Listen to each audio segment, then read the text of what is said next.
Hi hello everyone, कैसे हैं आप लोग? आई होप अच्छे होंगे। Wow, good to see you again. Wow, एक नई सुबह, नई शुरुआत। गर्दा मचा देंगे कौशल वाह। गजब, गुड मॉर्निंग वाह। कैसन वाह, नमस्ता। कल के सारे टेस्ट के क्वेश्चन इनऑर्गेनिक के बन गए। Wow, good morning, how are you? My god, sir रुला दिया जीवी सर ने इतनी देर पढ़ा के। अरे बाप रे, गजब। वाह, राधे राधे, शाम मिला दे। Love you sir, oh my God, good morning. चलिए दोस्तों, बिना किसी देरी के, पिछली क्लास में हमने एक बात पढ़ी थी और आज भी हम वही बात पढ़ेंगे।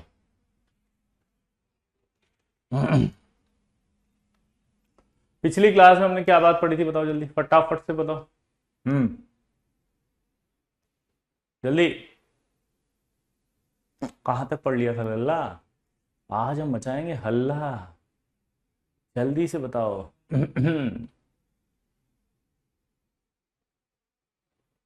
हम्म।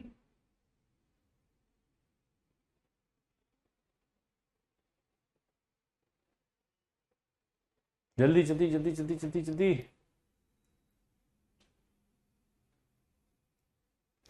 पीसीएल 3 और पीसीएल 5 वाला एक कॉन्सेप्ट जो था वो मैंने बता दिया था। हम उससे आगे आज पढ़ेंगे क्लासिफिकेशन ऑफ केमिकल बॉन्ड।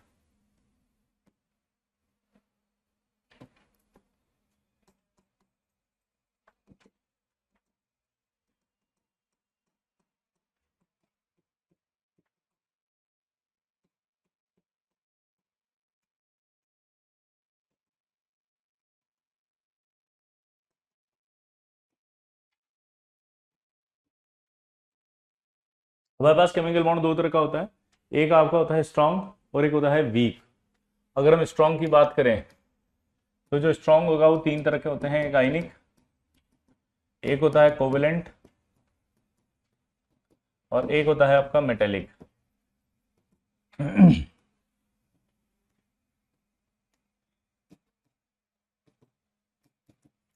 फिर एक होता है आपका वीक में हाइड्रोजन बॉन्डिंग। ठीक है, और दूसरा होता है आपका हाइड्रोजन बॉन्डिंग के बाद, हाइड्रोजन बॉन्डिंग हमेशा बनता है FON, triple bond carbon and sometimes chlorine. और एक होता है यहाँ पर वीक फोर्स में dipole dipole, dipole induce dipole,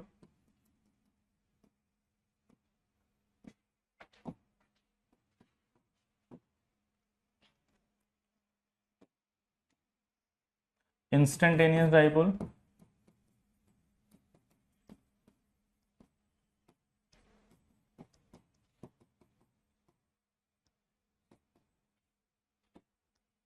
induce dipole, और एक होता है आपका आयन डाइपोल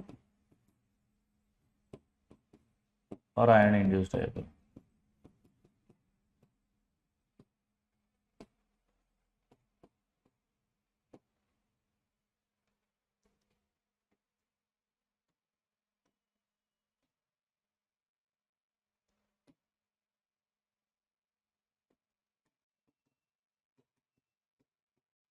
वांडरवाल फोर्स भी कहा जाता है इन्हें। क्या कहा जाता है? बोलो। वांडरवाल फोर्स भी कहा जाता है। क्या बोला, जल्दी बताओ। वांडरवाल फोर्स भी कहा जाएगा इनको। क्लियर दोस्तों? तो ये आपके पास होते हैं कोवेलेंट बॉन्ड जो होता है उसमें दो तरह के बॉन्ड्स होते हैं। पहला होता है आपका simple covalent bond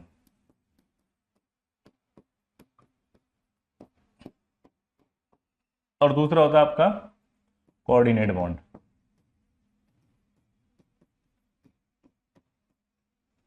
simple covalent bond जो होता है formed y equal sharing of electron,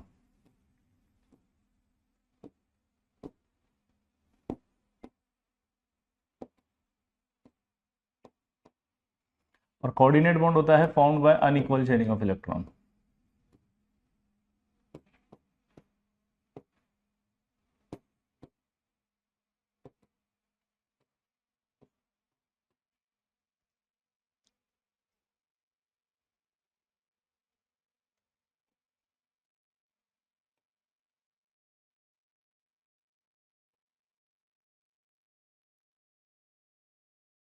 clear? जल्दी।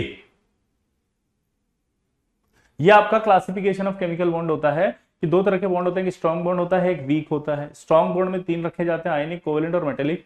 वीक के अंदर दो होते हैं, एक हाइड्रोजन बॉन्डिंग और एक आपके जो है वो वांडरवाल फोर्स। वांडरवाल फोर्स ये तीन कहलाते हैं, ये दो वीक फोर्स में ही आते हैं। हाइड्रोजन बॉन्डिंग कौन कौन बनाएगा? Fluorine, oxygen, nitrogen. Triple bonded carbon, आपको याद है ट्रिपल बॉन्डेड कार्बन? अरे मेरे लल्ला, ट्रिपल बॉन्ड कार्बन क्या होता था? SP carbon. एसपी कार्बन होते ही इलेक्ट्रॉनिगेटिविटी बहुत हाई हो जाती थी। एसपी कार्बन होते ही, जैसे ही वो हो जाएगी आपकी इलेक्ट्रॉनिगेटिविटी हाई, तो इसका मतलब वो भी बना लेगा। आपको पता होना चाहिए, नहीं पता तो मैं बताता हूं कि अगर ट्रिपल बॉन्डेड कार्बन होता है लल्ला, तो वो हो जाता है ऑक्सीजन के बराबर ऑलमोस्ट इलेक्ट्रॉनिगेटिविटी में, इसलिए वो बना सकता है बॉन्डिंग। और कभी कभी क्लोरीन भी बना लेता है। कहां बनाएगा वो मैं बताऊंगा, इसलिए डाउट नहीं पूछना है ना। अब आपको सबसे पहले नोट करना है, मेरा एक डाउट क्लियर करना है, बिकॉज मैंने सोचा आप जैसे intelligent, so many different platform से आए हुए, so many intelligent student, drop पर 11 12 का सारा पढ़ा हुआ बच्चा आएगा तो मेरा डाउट जरूर क्लियर करके जाएगा। और एक छोटा सा डाउट मेरे द्वारा आपसे पूछा जाएगा, ये वाला जो बॉन्ड है स्ट्रॉन्ग है, ये जो है वीक है। अब सवाल ये कि ये स्ट्रॉन्ग क्यों कहलाएगा, ये वीक क्यों कहलाएगा? बस क्यों है ये स्ट्रॉन्ग, क्यों है ये वीक? अरे क्यों है ये वीक, क्यों है ये स्ट्रॉन्ग, क्यों है ये वीक, क्यों है स्ट्रॉन्ग, क्यों है वीक, क्यों है स्ट्रॉन्ग, क्यों है वीक, क्यों है स्ट्रॉन्ग, क्यों है वीक, क्यों है स्ट्रॉन्ग? चलो बताओ।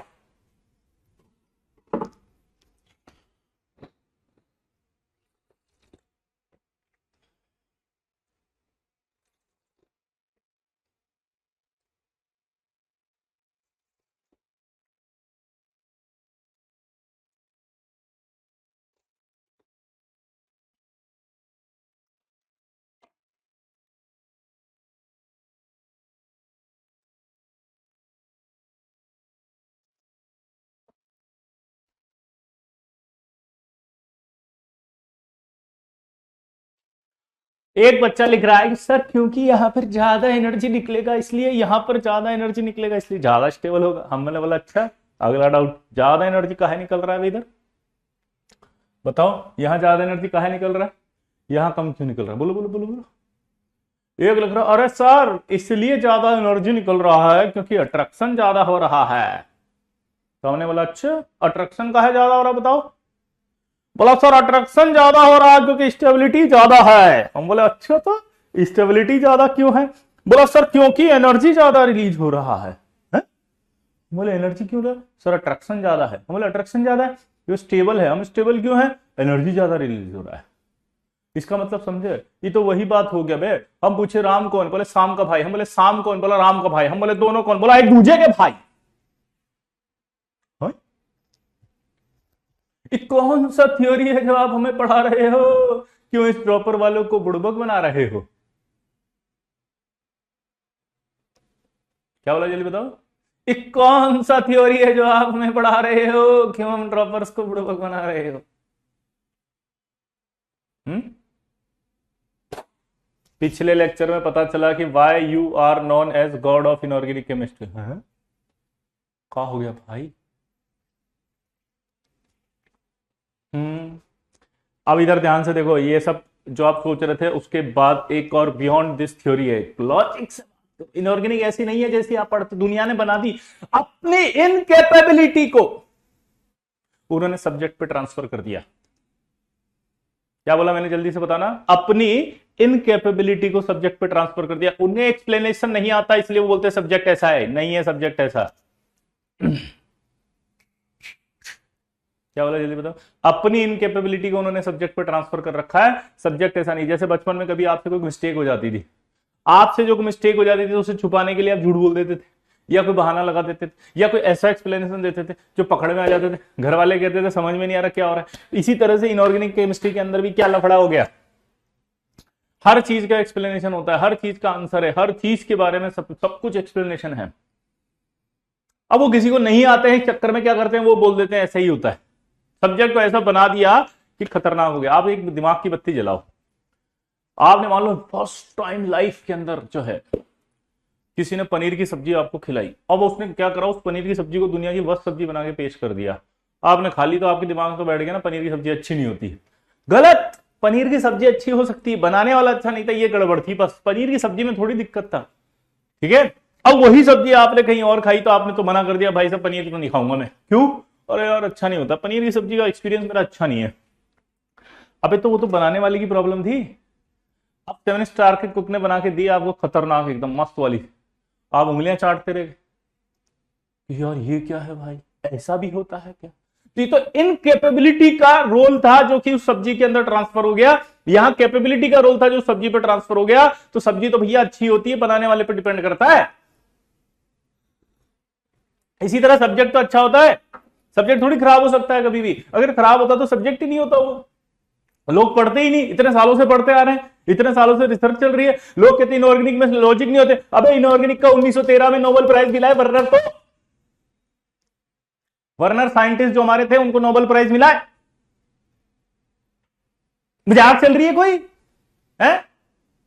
इसका मतलब समझे? क्या समझे? कि आपको सब्जेक्ट से प्यार करना है, सब्जेक्ट को समझना है,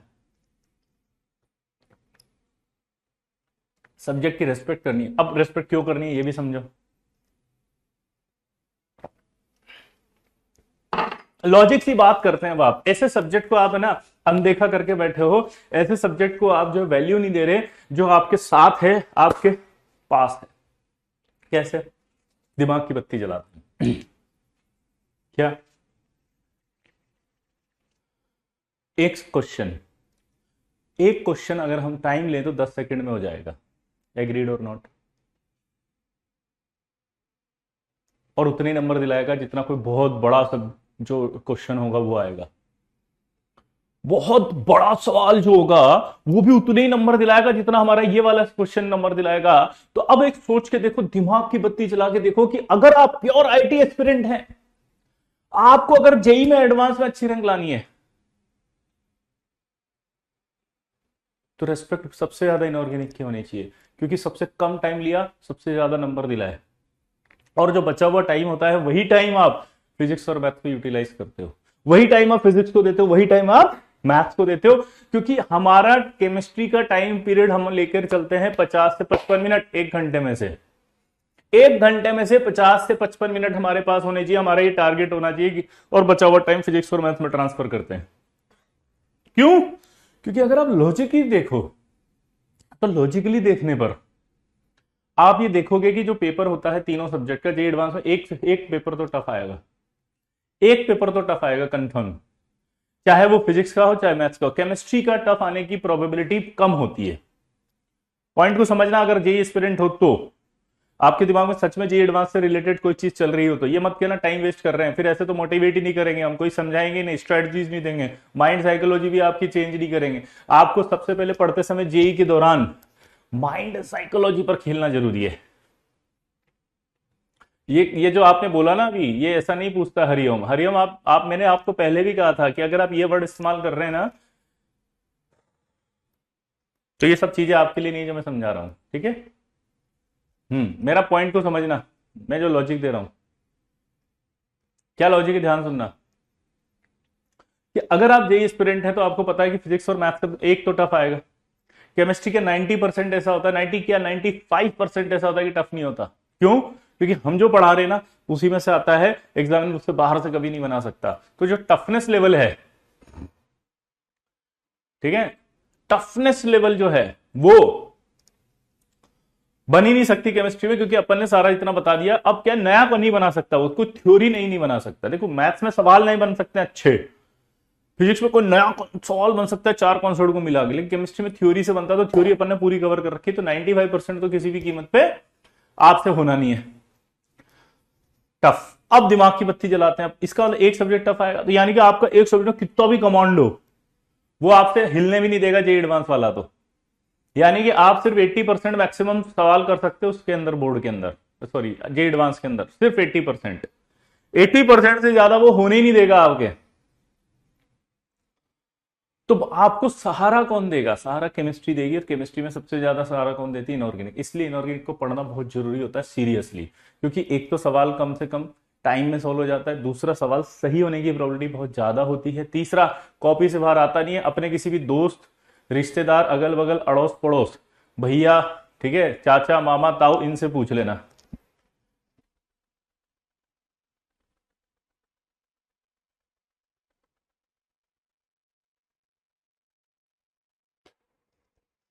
ठीक है।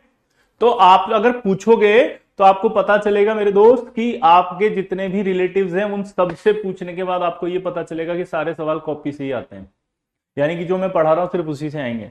तो लॉजिक से चलना है, आराम से चलना है, ठीक है। अब इधर देखो फटाफट। तो मैं इसलिए समझाना चाह रहा था ये कि अगर आपने दिमाग में बिठा लिया तो आपको दुनिया की कोई ताकत नहीं रोक सकती। ये स्ट्रांग क्यों है, ये वीक क्यों है, अब ये समझना। स्ट्रांग क्यों है उसका रीजन समझो। कल हमने थर्मोडायनेमिक्स की बात की थी, याद हो तो?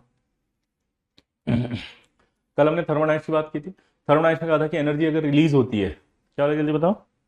एनर्जी अगर रिलीज होती है तो स्टेबिलिटी आती है, एनर्जी अब्सॉर्ब होती है तो स्टेबिलिटी चली जाती है। दोबारा से बोलना। एनर्जी अगर रिलीज होती है तो स्टेबिलिटी आती है, एनर्जी अब्सॉर्ब होती है तो स्टेबिलिटी चली जाती है, कम हो जाती है। एग्रीड और नॉट? अब इसी के अंदर एक और चीज उसने बोली कि अगर सिस्टम वर्क करता है, दोबारा से बोलेंगे, अगर सिस्टम वर्क करता है तो वो स्टेबल होता है। दोबारा से बोलो। अगर सिस्टम वर्क करता है तो वो स्टेबल होता है।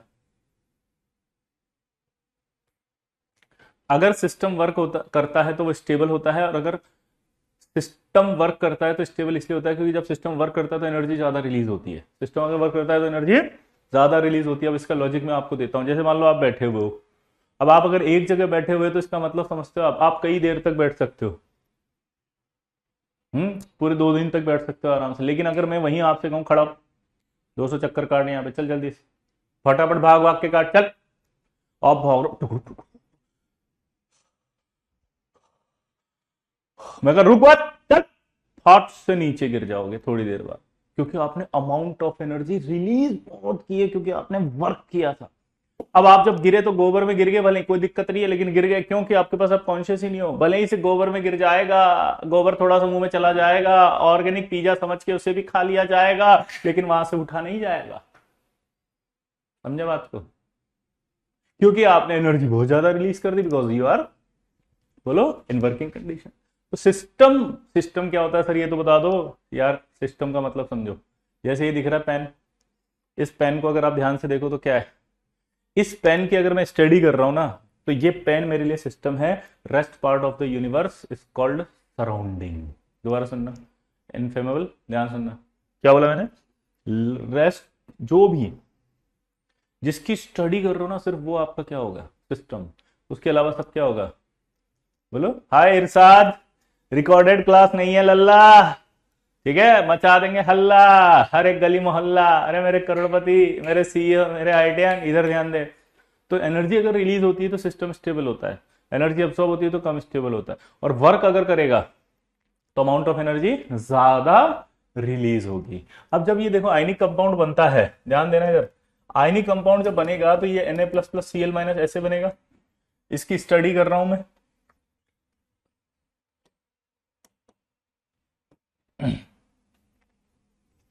अब ये आयनिक कंपाउंड बनेगा Na++Cl-।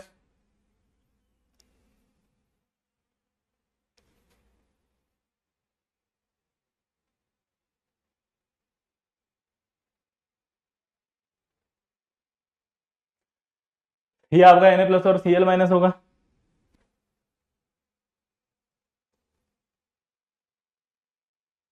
ये अगर मैं स्टडी कर रहा हूं तो आप देखो इसमें से क्या होगा, इसमें यहां से यहां जब जाएंगे तो ये एक इलेक्ट्रॉन रिलीज करेगा, यहां जाएगा, तो ये वर्क हुआ नहीं हुआ, इलेक्ट्रॉन यहां से यहां गया तभी तो ये बॉन्ड बना।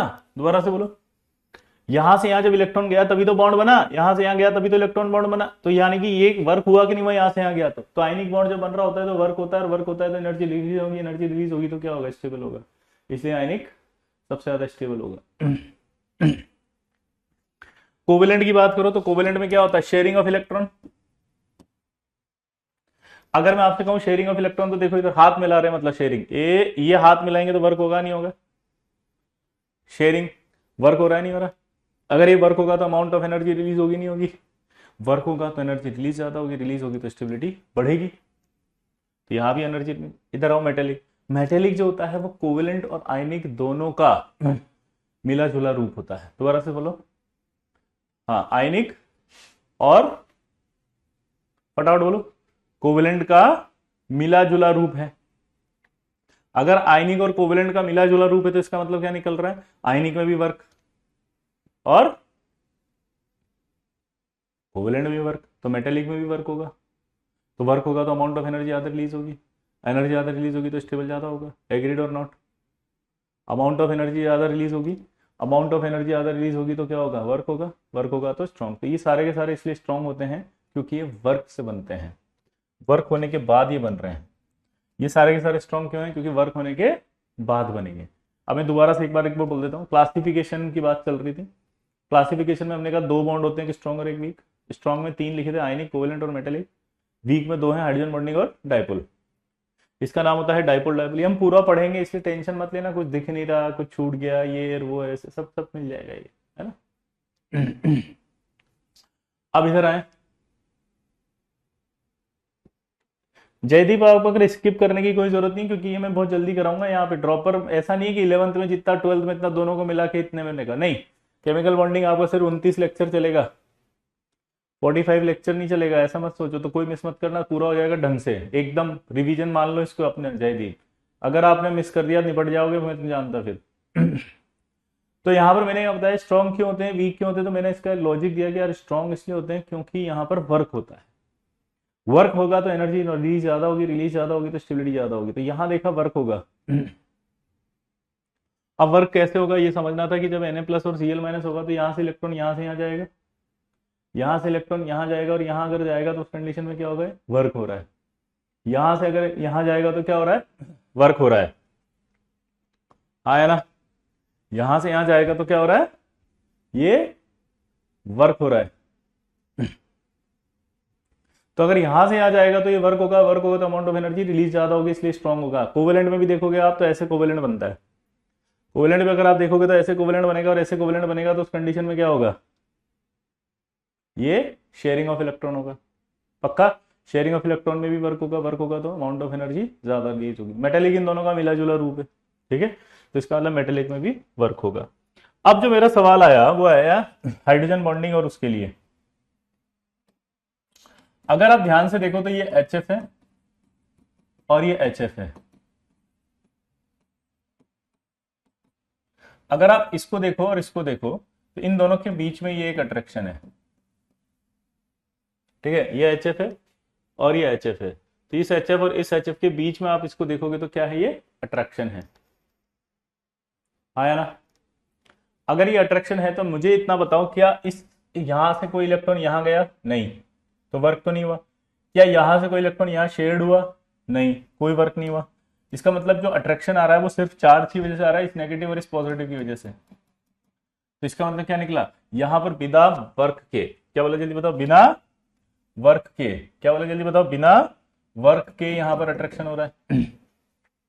अगर यहां बिना वर्क के अट्रैक्शन हो रहा है, बिना, बोलो, बिना वर्क के अट्रैक्शन हो रहा है, तो इसका मतलब अमाउंट ऑफ एनर्जी ज्यादा रिलीज नहीं होगी, ज्यादा रिलीज नहीं होगी तो वीक होगा। आया ना? और आपने नोटिस किया है 2 मॉलिक्यूल के बीच में बन रहा है, इसलिए इसका एक नाम क्या हो गया? इंटर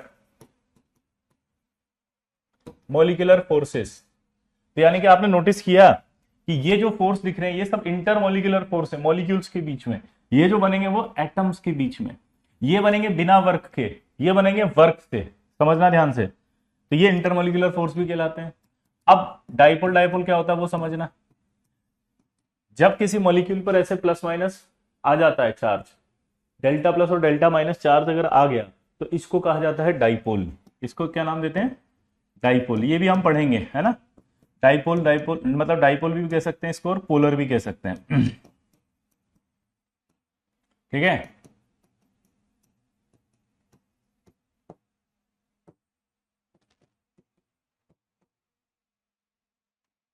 डाइपोल भी कह सकते हैं और पोलर, यानी कि एक तरह से पोलर मॉलिक्यूल को ही डाइपोल कहा जाता है।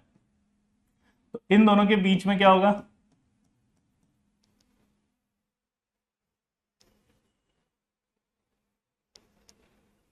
ये डाइपोल हो गया, ये डाइपोल हो गया।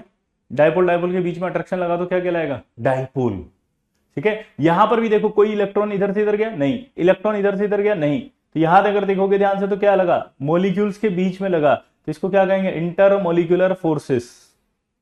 इसको क्या कहेंगे?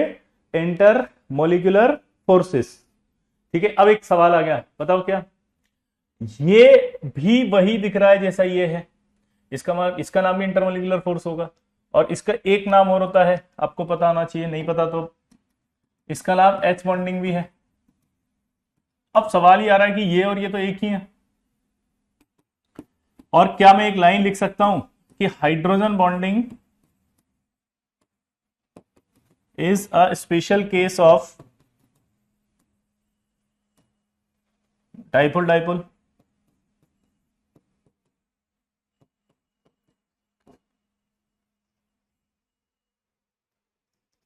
Hydrogen bonding is the special case of dipole dipole, आया ना।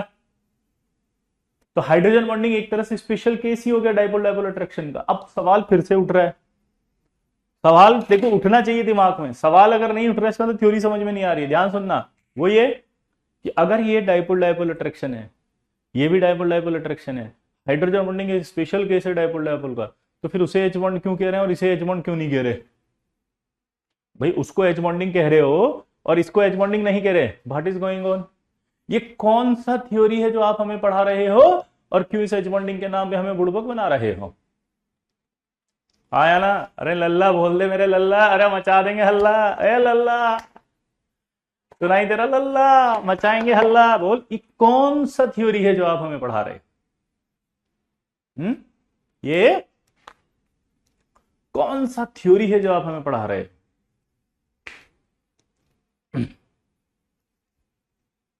तो अब यहां लॉजिक समझना, जब केमिकल बॉन्डिंग की डेफिनेशन बनने लगी और समझ में आ गया कि एनर्जी से आंसर जा रहे हैं, एनर्जी से, तो फिर थर्मोडायनेमिक्स ने एक डेफिनेशन बनाई कि अगर दो एटम आपस में मिलते हैं और मिलने के बाद अमाउंट ऑफ एनर्जी जो रिलीज होती है वो 42 किलो जूल पर मोल से ज्यादा होती है, तो उसे कंसिडर किया जाता है केमिकल बॉन्डिंग। क्या बोले जल्दी बताओ? जब दो एटम आपस में मिलके बॉन्ड बना रहे हैं और उस बॉन्ड फॉर्मेशन में अमाउंट ऑफ एनर्जी जो रिलीज हो रही है दोबारा बोलो, अमाउंट ऑफ एनर्जी जो रिलीज हो रही है, अगर वो 42 किलो जूल पर मोल से ज्यादा रिलीज हो रही है, then it is considered as a chemical bond. दोबारा बोलो, अगर अमाउंट ऑफ एनर्जी जो रिलीज हो रही है वो 42 से ज्यादा हो रही है, तो ही उसे कंसिडर किया जाएगा केमिकल बॉन्डिंग। तो इसका मतलब समझ में आया कि केमिकल बॉन्डिंग की एक नई डेफिनेशन तैयार की गई कि अगर, ध्यान से सुनना मेरे लल्ला, अगर 8 से 42 किलो जूल पर मोल एनर्जी होती है तो उसे कहा जाता है एच बॉन्डिंग, और अगर 8 से 42 से ज्यादा हो जाती है तो उसे कहा जाता है केमिकल बॉन्ड, और 8 से कम होती है तो उसे कहा जाता है वैन डर वाल्स फोर्स। इसका मतलब डेफिनेशन क्लियर हो गई यहां पर कि अगर 8 से 42 किलो जूल होगी तो ही एच बॉन्डिंग है, 8 से अगर कम होगी तो वैन डर वाल्स फोर्स होगा, और अगर 42 से ज्यादा है तो केमिकल बॉन्ड होगा। अब थोड़ा सा दिमाग की बत्ती जलाओ, 42 से ज्यादा तो तभी होगी जब वर्क होगा, क्योंकि वर्क होने से एनर्जी ज्यादा निकलती है। वर्क होगा तो कौन सा एनर्जी निकलेगी? बहुत ज्यादा। तो वर्क जो होगा, एनर्जी निकलेगी ज्यादा, तो ही बॉन्डिंग होगी केमिकल। तो इसका मतलब एक तो ट्रांसफरिंग ऑफ इलेक्ट्रॉन में, याद है NaCl का एग्जांपल लिखा था अभी मैंने, ट्रांसफरिंग ऑफ इलेक्ट्रॉन के अंदर आपका ट्रांसफर हो रहा है electron, that is called transfer. Transfer transfer यहां वर्क होगा, एनर्जी होगी ज्यादा निकलेगी, तो क्या होगा? वो केमिकल बॉन्ड। तो इसलिए ionic bond is chemical bond. Covalent में भी शेयरिंग हो रही थी, शेयरिंग अगर हो रही थी तो इसका मतलब क्या निकल रहा था? शेयरिंग में भी आपके इलेक्ट्रॉन शेयर कर रहा था तो एनर्जी अमाउंट ज्यादा निकल रहा था, ज्यादा निकल रहा था, तो वो भी क्या था? वो भी क्या था? ज्यादा। तो क्या था वो? Covalent bond. तो इसका मतलब समझ में आया कि केमिकल बॉन्डिंग जो होती है वो तभी होगी जब 42 से ज्यादा होगी। 42 से ज्यादा होगी तब जब वो या तो ट्रांसफरिंग करेगा या शेयरिंग करेगा, क्योंकि मेटेलिक तो इन दोनों का मिला जुला रूप था। तो नई थ्योरी बन गई। आप अगर लैंग्वेज पढ़ोगे किताबों की तो उसके अंदर साफ लिखा होगा कि chemical bond is formed by 2 ways. First, transferring of electron, second, sharing of electron. First transferring of electron, second sharing of electron. और इसीलिए 2 ही बॉन्ड पढ़े हमने बचपन से लेके, एक का नाम था केमिकल बॉन्ड में आयनिक बॉन्ड, और एक का नाम था कोवेलेंट बॉन्ड। अब बात आती है, हाइड्रोजन भी तो बॉन्ड लिखते हो, तो यहां समझो hydrogen bond is not a bond, वो सिर्फ एक इंटरमोलिकुलर फोर्सेस है, वो एक वीक फोर्स है, क्योंकि वो मॉलिक्यूल के बीच में लग रहा है। बॉन्ड तभी कहलाता है जब एटम्स के बीच में हो। ठीक है, अब ये समझ में आ गया कि यहां से यानी कि हाइड्रोजन बॉन्ड और वान डेर वाल्स फोर्स जो है वो एटम्स के बीच में नहीं, मॉलिक्यूल्स के बीच में है। दूसरा बात समझ में आ गई कि वर्क नहीं हो रहा है। तीसरी बात ये समझ में आ गई कि अट्रैक्शन से हो रहा था सब, जो भी एनर्जी रिलीज हो रही थी। अब दिमाग की बत्ती जलाओ,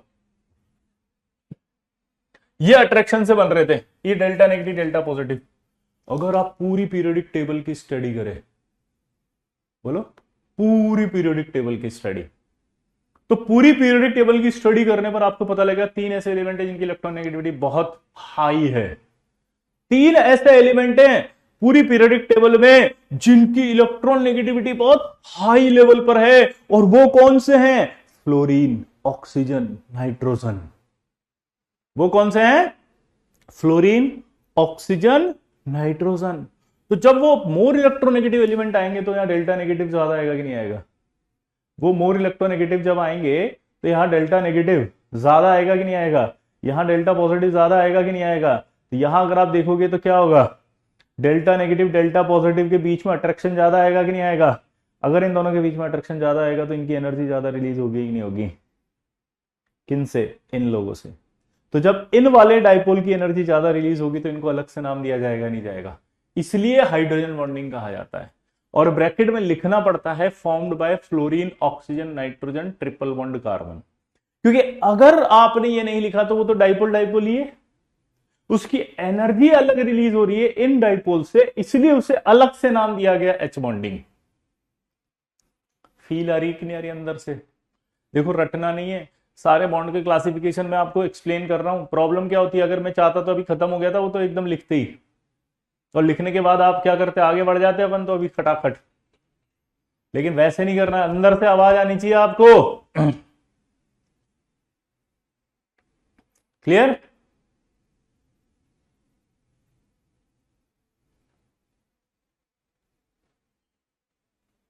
पक्का? तो यहां पर अगर हम बात करें तो फील आ रही है कुछ कुछ कि यार ये एच बॉन्डिंग होगा, ये नहीं होगा। क्लियर दोस्तों? अब क्लोरीन समटाइम्स बना लेता है क्योंकि उसके अंदर एनर्जी अगर रिलीज हो गई तो आप देखना एक डाउट आपको और आएगा कि यार nitrogen and chlorine both have same electronegativity, तो फिर आपने सर ऐसे कैसे लिख दिया कि क्लोरीन नहीं बना रहा है और नाइट्रोजन बना रहा है? ठीक है, तो उसका रीजन सुनो, same electronegativity but Z effect of nitrogen is higher than chlorine because of its small size। देखो आप, ये नाइट्रोजन है, ये क्लोरीन है, तो साइज इसका छोटा है, इसलिए जेड इफेक्टिव किसका ज्यादा होगा? किससे?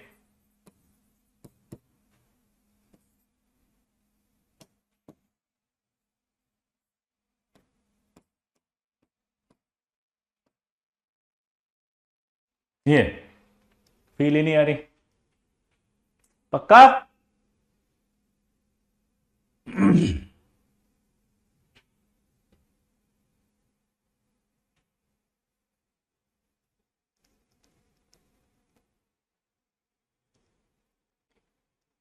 ए अर्पित कमार हो गया बिल्कुल ही, है?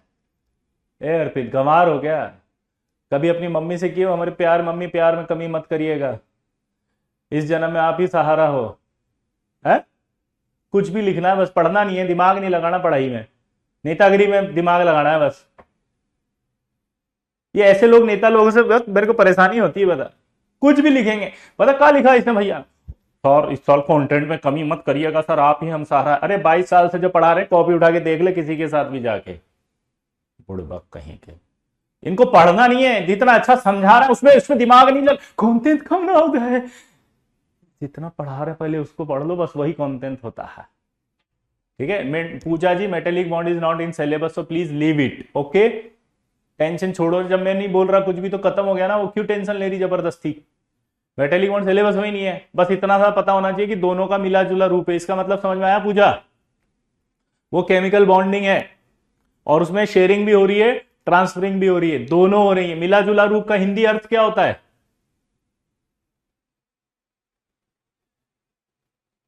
दोनों के गुण हैं उसमें। अब जबरदस्ती मेटेलिक में जाके परेशान हो रहे हैं, यहां जब पढ़ रहे हैं, इतना इंपॉर्टेंट कॉन्सेप्ट लॉजिकली चल रहा है जो सिलेबस में जहां से सवाल आएगा, वो तो मतलब ही नहीं है। टेकन टू बी ग्रांटेड बोला, ये तो आता है मुझे।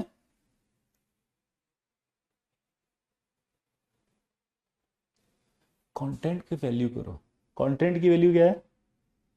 कि यार जब पढ़ा रहे हैं ना, उसको सीक्वेंस में समझना शुरू करो, एक एक चीज को नोट करो कि विजय सर कितना डिटेल में, कितना लॉजिकल, कितना कंसेप्चुअल पढ़ा रहे हैं कि एक एक चीज पढ़ाते हैं, नया डाउट आया, वो नया डाउट क्लियर किया। अभी डाउट आएगा क्योंकि नाइट्रोजन क्लोरीन की सेम होती है, तो फिर नाइट्रोजन क्यों, क्लोरीन क्यों नहीं?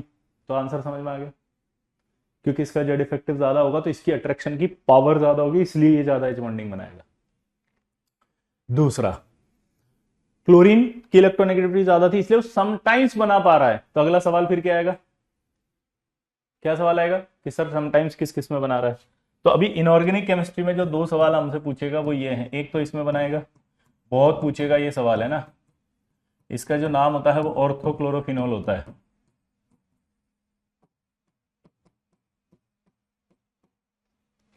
और ये होता है क्लोरल हाइड्रेट।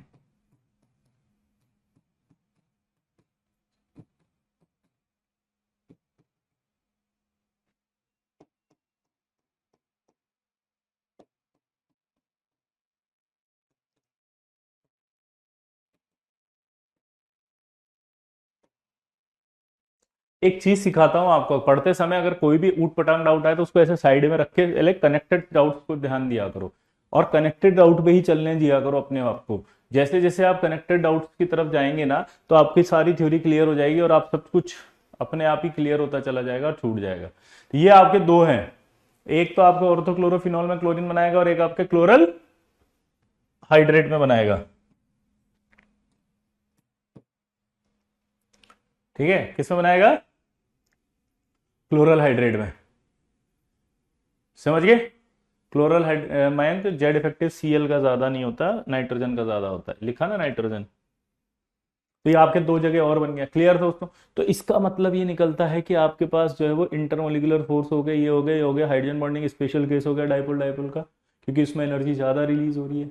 तो आंसर ये जाएंगे, हाँ या ना? तो क्लासिफिकेशन ऑफ समझ में आया कुछ? बोलो। अब अब हम चालू करेंगे इतिहास से, और इतिहास में सबसे पहला साइंटिस्ट आया था लुईस स्ट्रक्चर। ठीक है, ये हिस्ट्री है इसलिए हम इतिहास पढ़ रहे हैं, ध्यान से सुनना, हिस्ट्री है इसलिए हम इतिहास पढ़ रहे हैं। मैं अभी कुछ लिखूंगा, उससे कुछ स्ट्रक्चर्स आएंगे। ठीक है, कुछ स्ट्रक्चर्स को हमें लुईस से बनाना है। आपके दिमाग में पहले के स्ट्रक्चर बैठे हुए हैं कुछ जो कि ओरिजिनल स्ट्रक्चर्स हैं, हम पहले लुईस पढ़ेंगे, फिर हम बाद में ओरिजिनल स्ट्रक्चर्स भी बनाना पढ़ेंगे, है ना? एक टॉपिक आएगा लास्ट में, इसका नाम होगा oxy acid, structure of oxy acid, structure of covalent compound. तो वो टॉपिक वहां आएगा, अच्छे से पढ़ाएंगे वो। तो अभी हमें क्या पढ़ना है कि सबसे पहले बॉन्डिंग के बारे में लुईस ने बताया, तो लुईस की बातें चलेगी। लुईस की बातें चलने के बाद हम आगे बढ़ेंगे, लुईस के बाद हम पढ़ेंगे ऑक्सीडेशन स्टेट, कोवेलेंसी और फिर वीबीटी। ठीक है, और वीबीटी के बाद hybridisation. Clear? Intermolecular H bonding नहीं करता है, इंटर और इंट्रा दोनों ही कर रहा है ना, ये तो अभी दोनों तो करी, इंटर भी करेगा, है ना जी। जेड इफेक्ट क्या होता है कीर्ति, इसके लिए अपन ने जनरल केमिस्ट्री पढ़ाई थी, वहां जाकर के आप पढ़ो। सर आपने लास्ट क्वेश्चन पूरा नहीं किया, लास्ट क्वेश्चन कर तो दिया, यही तो था डाउट कि नाइट्रोजन और क्लोरीन जो है उसमें नाइट्रोजन क्यों बना रहा है ये वाला है एच बॉन्डिंग, ये क्यों नहीं बना रहा? तो उसका रीजन क्या दिया कि उसका जेड इफेक्टिव ज्यादा होता है नाइट्रोजन का, इसलिए एच बॉन्डिंग बनाने के लिए काम किया जाता है, इसका नहीं होता इसलिए नहीं किया जाता, बस खत्म। फिर एक डाउट आया कि जब दोनों की इलेक्ट्रोनेगेटिविटी सेम होती है तो फिर ये क्यों करता है, ये भी करना चाहिए, तो उसका रीजन बताया कि जेड इफेक्टिव ज्यादा होता है इसलिए ये नहीं करता, कभी कभी करता है। कभी कभी किस में करता है कि इन दोनों में करता है ना? अभी तो बताया श्रुति, आई होप आपको समझ में आ गया होगा। श्रुति, श्रुति बेटा, लुईस क्यों पढ़ रहे हैं समझ में आ गया?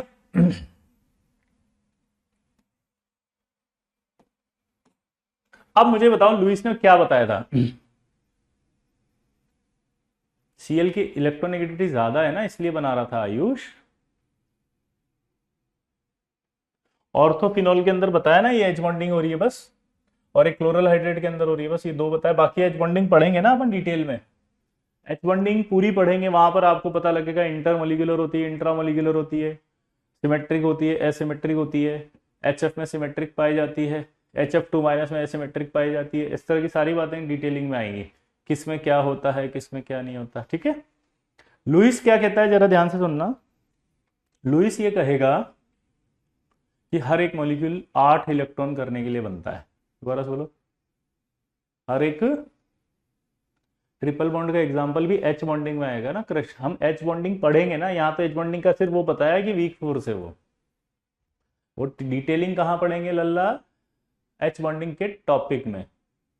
आप एच बॉन्डिंग मत पढ़वाओ मुझसे यहाँ पे, ठीक है, खत्म हो गया वो।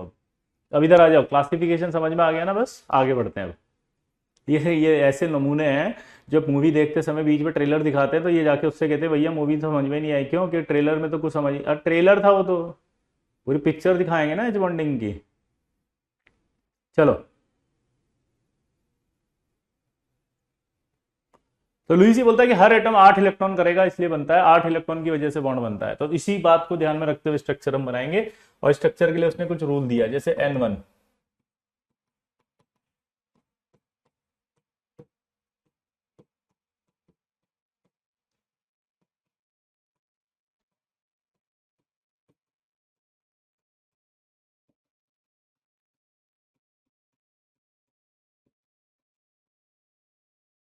आपको जब भी N1 बोले तो आपका मतलब होगा total number of valence electron जितने भी हैं, total number of valence electron जितने भी होंगे वो उसका क्या कहलाएगा, जल्दी बोलो, total number of valence electron जो होंगे वो उसका क्या कहलाएगा, N1। और उसमें अगर मान लीजिए नेगेटिव आयन दिया हुआ है तो ऐड कर दो, पॉजिटिव है तो उतने घटा दो। N2 की बात करें तो N2 की बात करने पर क्या होगा कि N2 मतलब होता है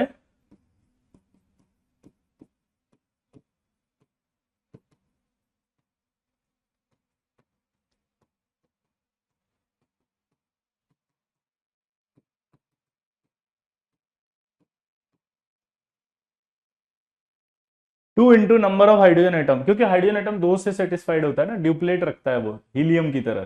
तो N2 जब निकालेंगे तो आप क्या करेंगे, 2 into number of hydrogen atom into 8 into all other atoms.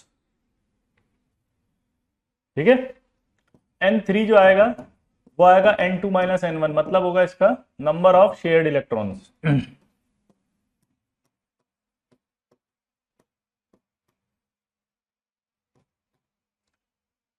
Number of shared electron, और N3/2 मतलब होगा नंबर ऑफ कोवेलेंट बॉन्ड।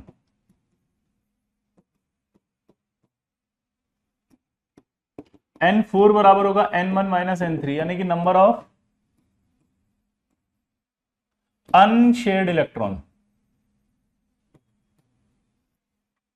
ठीक है, और अगर मैं N4/2 कर दूंगा तो नंबर ऑफ लोन पेयर आ जाएगा, ये क्या आ जाएगा, नंबर ऑफ लोन पेयर।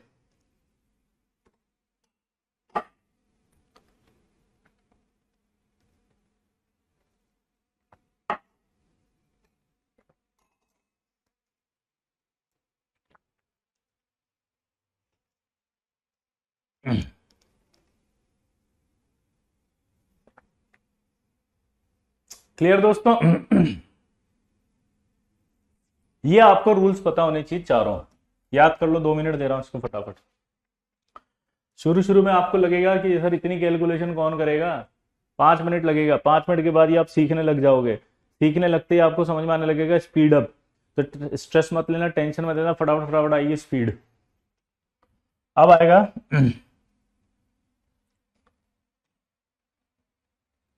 अब यहां पर जब बात करेंगे तो अगला एक और इसमें फॉर्मूला होता है फॉर्मल चार्ज। फॉर्मल चार्ज मतलब होता है valence electron minus shared electron by 2 और अनशेयर्ड इलेक्ट्रॉन। V बराबर क्या आएगा, वैलेंस इलेक्ट्रॉन, U बराबर क्या आएगा, अनशेयर्ड इलेक्ट्रॉन, और S बराबर क्या आएगा, शेयर्ड इलेक्ट्रॉन्स।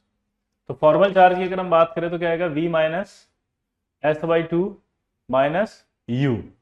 V मतलब होगा वैलेंस इलेक्ट्रॉन, U मतलब होगा अनशेयर्ड इलेक्ट्रॉन्स,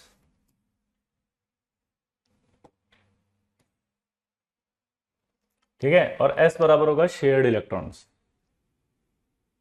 हाँ सर अभी आ जाएगा सब कुछ क्लियर। ये आपका फॉर्मल चार्ज होगा। अब आपको स्ट्रक्चर बोलेगा जैसे कि COCl2 कार्बोनाइल क्लोराइड का स्ट्रक्चर बनाओ।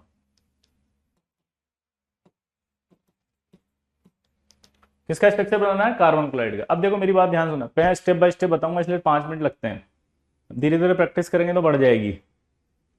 तो आप टेंशन नहीं लेंगे, है ना, स्ट्रेस नहीं लेंगे, समझ रहे हो मेरी बात को, अभी धीरे धीरे समझ में आ जाएगा। और ये बहुत सिंपल टॉपिक है, इतिहास है, तो इसकी कोई जरूरत ही नहीं है, ये फिर भी पढ़ना पड़ता है ताकि हमारे कॉन्सेप्ट्स क्लियर हो जाए, हमें डाउट्स कम से कम आए, हमारी नॉलेज बढ़ जाए, क्योंकि इन्हीं इतिहास की चीजों के अंदर जो कमियां थी उन्हीं को दूर करते हुए थ्योरी बनी है। अगर हम इसे स्किप कर देते हैं तो वो जो चीज जो आपका दिमाग खुलना चाहिए था वो रुक जाता, इसलिए हमें पढ़ना पड़ रहा है, समझ गए।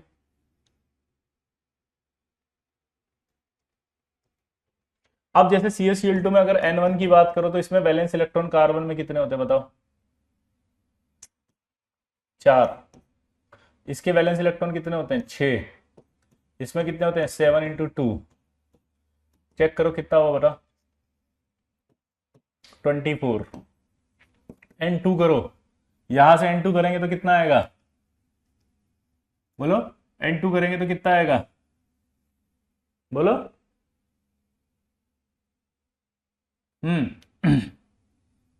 टोटल एटम कितने, 1 2 और 2 4, 8 इंटू 4 करेंगे, टोटल कितना आएगा, 32। N3 जब निकालते हैं तो मैंने क्या बताया था अभी, N2 माइनस N1, ये।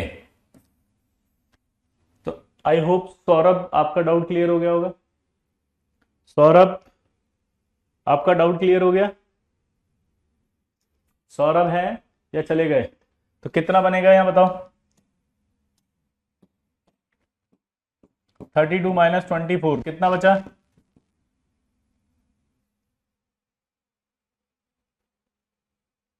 8। अगर मैं 8/2 कर दूंगा तो 4। 4 क्या आएगा यहां पर, number of covalent bonds,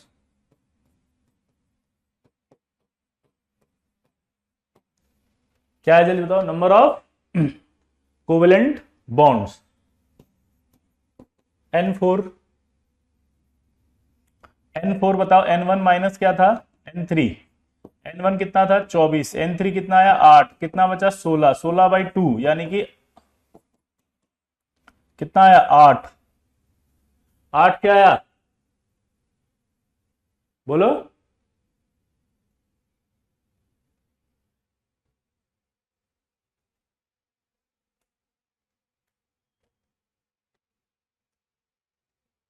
number of lone pair,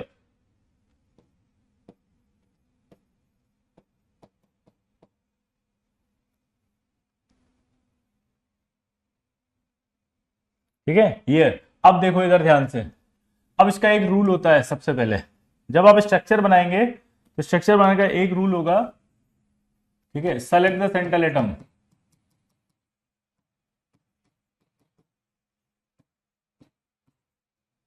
पहला, दूसरा least electronegative atom X as a central atom.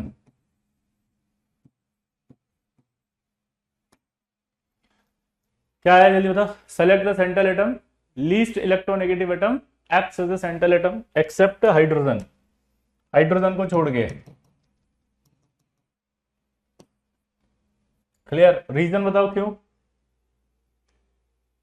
Reason बताओ क्यों, क्योंकि हाइड्रोजन सिर्फ एक ही बॉन्ड बना सकता है, हाइड्रोजन सिर्फ एक ही बॉन्ड बनाएगा लल्ला, तो उसको सेंट्रल एटम कभी नहीं ले सकते आप, क्योंकि सेंट्रल एटम होता है जो बहुत सारे बॉन्ड बनाए,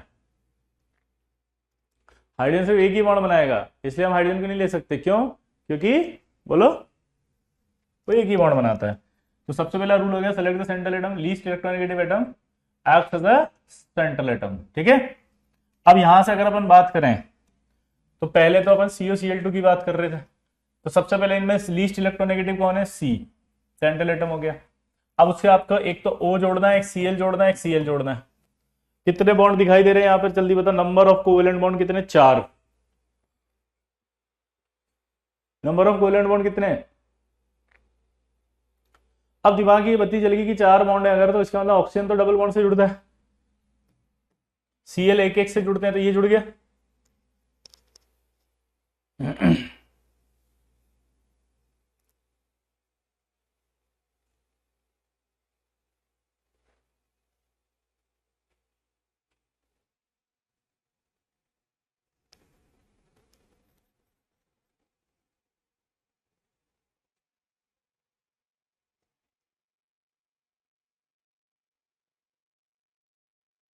सिंपल है, लेकिन अब ये स्ट्रक्चर अधूरा है, ध्यान सुनना। नहीं नहीं नहीं नहीं, ऐसा नहीं है, स्ट्रक्चर अधूरा है। स्ट्रक्चर क्या अधूरा है कि अभी इसको आपको क्या बनाना है, जल्दी बताओ।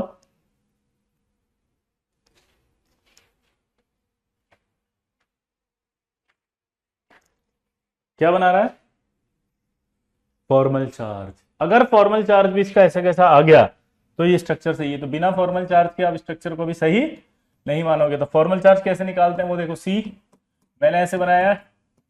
अब इसका फॉर्मल चार्ज एक एक करके निकालते हैं। फॉर्मल चार्ज को शॉर्ट में लिखते हैं FC, formal charge of carbon, ये रहा कार्बन। सबसे पहले वैलेंस कितने, देखो ये शेयर्ड इलेक्ट्रॉन ये होते हैं, 2 2, ये 2 ये 2, दिस इज शेयर्ड इलेक्ट्रॉन्स। तो फॉर्मल चार्ज ऑफ क्लोरीन बताओ फटाफट से क्या होगा।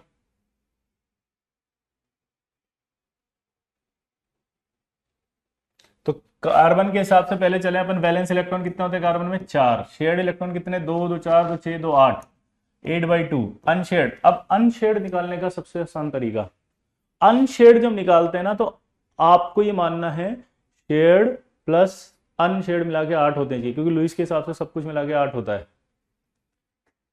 लुईस के हिसाब से सब कुछ मिलाकर क्या होता है बताओ, 8। तो आपको क्या करना है, 8 मानना है सब पर।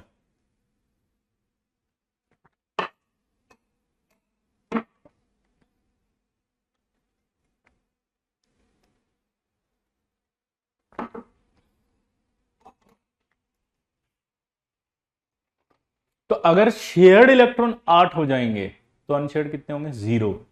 तो इसका मतलब यहां क्या आएगा, 0। दोबारा बोल रहा हूं, शेयर्ड अगर 8 है तो अनशेयर्ड 0, ठीक है। अगर शेयर्ड मान लो 6 होते तो अनशेयर्ड आप कितने लिखते हैं, यहाँ पे 2।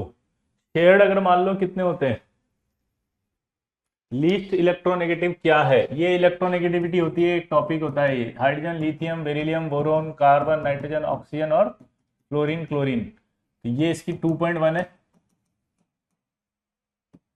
1 1.5 2 2.5 3 3.5 4 और 3। इस तरह से देखते हैं इलेक्ट्रोनेगेटिविटी, इसकी वैल्यूज होती है जिससे पता लगता है कम इलेक्ट्रोनेगेटिव वाला बताओ, ठीक है।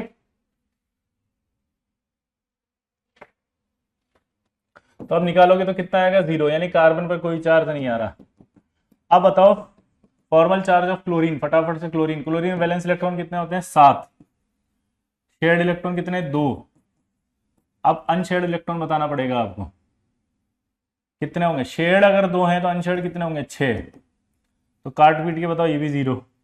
ऑक्सीजन का बताओ, formal charge of oxygen, oxygen का वैलेंस इलेक्ट्रॉन 6, शेयर्ड कितने, 2 और 2 4, 4/2 माइनस अनशेयर्ड कितने हैं, शेयर्ड अगर 4 है तो अनशेयर्ड भी 4 होंगे, तो यहाँ 0। तो इसका मतलब क्या आया, कोई चार्ज नहीं आएगा, स्ट्रक्चर इसका सही है।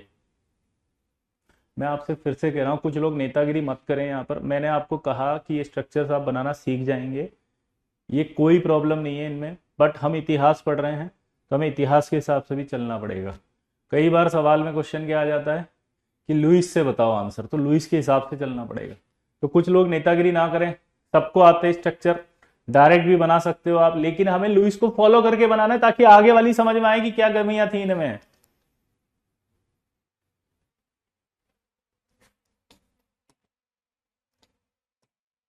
ठीक है। क्लियर। कोवेलेंट बॉन्ड तो N3/2 होता है, N/2 नहीं होता है। ये कौन है यार, कहां से आते हैं ये, इनको देखना भी नहीं आता कि N3/2 लिखा हुआ नीचे। ये रहे फॉर्मूले। बिल्कुल ही मुंह में ठूसेंगे क्या तुम्हारे खाना?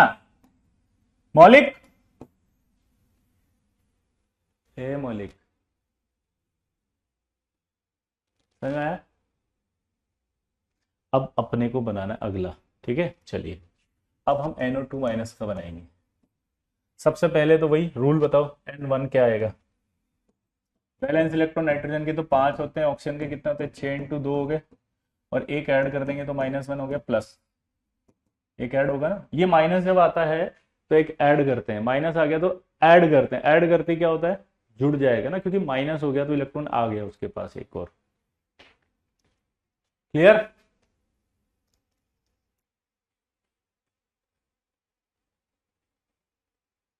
स्ट्रक्चर में दिखेगा ना अंकित? एक बच्चे का डाउट क्लियर कर देता हूँ, कह रहा है मेरे को तो स्ट्रक्चर में दिखाई नहीं कि नंबर ऑफ लोन पेयर 8 कहाँ है। तो देखो ये COCl2 बनाया अपन ने। COCl2 में क्या कह रहा है Louis?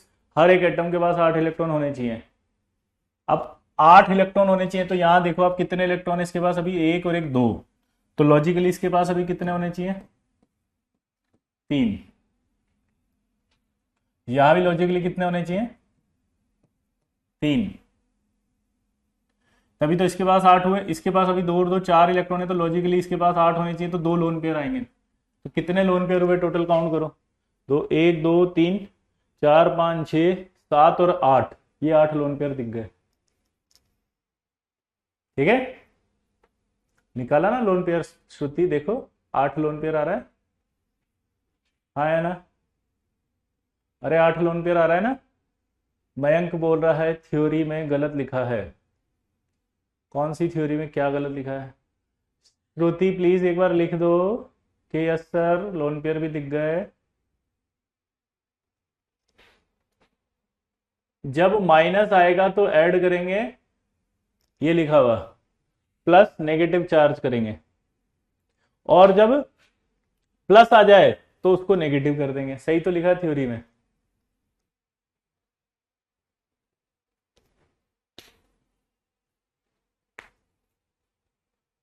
Clear? Formal charge of chlorine गलत है। हे भगवान क्या चल रहा है ये? कहाँ गया फॉर्मल चार्ज ऑफ क्लोरीन? क्या है? क्लोरीन के पास वैलेंस इलेक्ट्रॉन कितने होते हैं? 7। शेयर्ड इलेक्ट्रॉन कितने हैं? 2, तो 2/2। शेयर्ड अगर 2 है तो अनशेयर्ड कितने हुए? 6। 2/2 को काटोगे 1, तो 0 ही तो आया। सही तो है। अब हम NO2 माइनस का करेंगे। और कोई डाउट हो तो बता दो भाई, जल्दी। अभी धीरे धीरे सीखेंगे ना, how to find unpaired. Yogesh अभी सीख रहे हैं सब अपन। अब इसका N1 बताना है आपको सबसे पहले। तो नाइट्रोजन का N1 5 होता है। N2 2 ऑक्सीजन के कितने होते हैं? 6 वैलेंस, और एक ऐड कर देंगे, टोटल कितना हुआ? 18। N2 मैंने क्या बताया था? टोटल 3 एटम है, तो 8 इंटू 3 यानी कि 24। तो N3 बराबर क्या हो गया? 24/8 -8, कितना बचा? 6। तो 6/2 करते ही कितना आ गया? 3। 3 क्या आया? ये नंबर ऑफ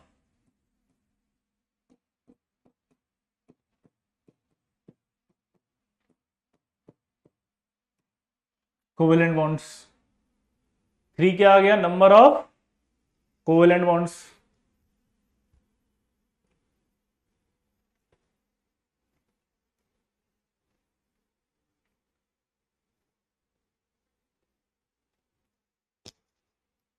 सर एक क्लोरीन के लिए निकाला क्योंकि दोनों एक जैसे ही क्लोरीन है, इसलिए। अगर अलग अलग क्लोरीन होते या अलग अलग बॉन्ड बनाते तो अलग अलग निकालते। तो एक से रेफरेंस आ गया ना बेटा। अब आप N4 निकाल के बताओ मुझे इसका। N4 की अगर बात करें तो N4 कहां से आएगा लल्ला? ए लल्ला मचाएंगे हल्ला, चल बोलो। N4 आपको बताया था N2 माइनस N1, यानी कि 24 minus 18, sorry N1 minus N3। N1 कितना है? 18 माइनस 6 कितना है? 12। तो जो 12 आया उसको डिवाइड बाई 2 कर दूंगा तो 6 आएगा। 6 क्या आएगा? या नंबर ऑफ लोन पेयर। क्या आएगा? ये नंबर ऑफ लोन पेयर। अब NO2 माइनस का स्ट्रक्चर बनाना है, तो वही बात है, लीस्ट इलेक्ट्रोनेगेटिव। तो नाइट्रोजन और ऑक्सीजन में कौन होगा लीस्ट इलेक्ट्रोनेगेटिव, बताओ कौन होगा लीस्ट इलेक्ट्रोनेगेटिव? N। अब ये N हो गया, तो इस N के बाद अपन क्या करें, दो ऑक्सीजन है, ये दो ऑक्सीजन जोड़ दी। नंबर ऑफ बॉन्ड्स देखो कितने यहाँ पे, टोटल 3। तो प्रॉब्लम होगी ना, 3 है, तो 3 होगा तो यहाँ क्या करूंगा मैं, ये 2 और ये 1, क्योंकि कुछ भी कर सकते हैं। अब इसके बाद इनका क्या निकालना है मेरे को, formal charge. Formal charge of nitrogen निकाल के बताओ। एक बॉन्ड जो होता है उसमें 2 इलेक्ट्रॉन्स होते हैं। एक जो बॉन्ड होगा, ये जो एक बॉन्ड है उसमें कितने इलेक्ट्रॉन होंगे, एक बॉन्ड में 2। ये जो एक बॉन्ड दिख रहा है उसमें कितने इलेक्ट्रॉन होंगे, 2। एक बॉन्ड में कितने इलेक्ट्रॉन है, 2। शेयर्ड इलेक्ट्रॉन कहलाएंगे। तो कितने हुए शेयर्ड, 2, 2 4 और 2 6, ऐसे। अब फॉर्मल चार्ज ऑफ नाइट्रोजन की बात हुई तो वैलेंस इलेक्ट्रॉन तो इसमें 5 होते हैं, नाइट्रोजन के पास तो 5 है। शेयर्ड इलेक्ट्रॉन कितने होते हैं, 6/2 माइनस, बोलो 5 माइनस 6/2। अब शेड अगर मान लीजिए है तो अनशेड कितने होंगे, 2। टोटल निकालो कितना आया फटाफट से, 2 3 2 5 6 0। फॉर्मल चार्ज ऑफ ऑक्सीजन, तो आप बताओ ऑक्सीजन के पास अब 2 ऑक्सीजन है, एक डबल बॉन्ड वाली है और एक सिंगल बॉन्ड वाली है, तो यानी कि ये तो अलग अलग हो गई ना, तो इसका मतलब 1 और 2 मान लिया। 1 में सबसे पहले आपको पता वैलेंस इलेक्ट्रॉन तो 6 ही होंगे, शेयर्ड इलेक्ट्रॉन इस बार कितने, 4। 4 शेयर्ड है तो अनशेयर्ड भी 4 ही होंगे, काउंट करो इसको तो 0 आएगा, ये भी आया ना। लेकिन अगर आए फॉर्मल चार्ज ऑफ O और यहां आ जाए 2, तो आप बताओ फॉर्मल चार्ज ऑफ ऑक्सीजन 2 का, 2 के अंदर भी वैलेंस इलेक्ट्रॉन की बात करें तो वैलेंस इलेक्ट्रॉन तो अभी भी कितने हैं, 6। लेकिन इस बार शेयर्ड इलेक्ट्रॉन कितने हैं, सिर्फ ये देखो पीले वालों को देखो, 2। शेयर्ड अगर 2 है तो अनशेयर्ड कितने होने चाहिए, 6, क्योंकि 8 होता है टोटल। इसको कैंसिल करोगे तो कितना आया, -1 आएगा, यानी कि जो -4 है वो यहां पर है। समझ रहे बात को, क्लियर? अब आपको सब पे देखना है पहले तो वैलेंस इलेक्ट्रॉन सबके पास 8 होने चाहिए। तो नाइट्रोजन को अगर आप देखो तो कितना दिख रहा है, ये 2 2 4 तो 6, तो एक लोन पेयर आएगा 8, 2 2 4 तो 6 और 8, ये 2 2 4 2 6 2 8, सब पर 8 हो गया, आया ना? कोई याद नहीं है पूजा जी, ये तो बना रहा हूं ना, कैसे भी जोड़ सकते हो आप इसमें, है ना? ठीक है, ये आपके पास स्ट्रक्चर आ गया। लेकिन अब एक प्रॉब्लम हो गई, पूछो क्या? फॉर्मूले में कुछ और लिखा है आपने, कार्तिक बेटा एक बार दोबारा से फॉर्मूला पढ़ के ट्राई कर लेना, है ना? इतने सारे बच्चे बेवकूफ तो नहीं है जिनका सही आ रहा सब कुछ। नाइट्रोजन में अनशेयर्ड समझ में नहीं आ रहा, आशीष शेयर्ड इलेक्ट्रॉन कितने होते हैं देख के बता सकते हो, बोलो शेयर्ड इलेक्ट्रॉन कितने हैं, 2 2 4 2 6। एक लॉजिक आप नहीं समझ रहे हैं, शेयर्ड और अनशेयर्ड दोनों को मिलाएंगे तो टोटल 8 होना चाहिए। तो यहां पर आपके कितने बचे, 2 2 4 2 6 तो हो गए, 6 हो गए, तो अब 8 चाहिए मुझे, तो इसका मतलब 2 इलेक्ट्रॉन आएंगे और, बस इतना सा लिख रहा हूं, बोलो।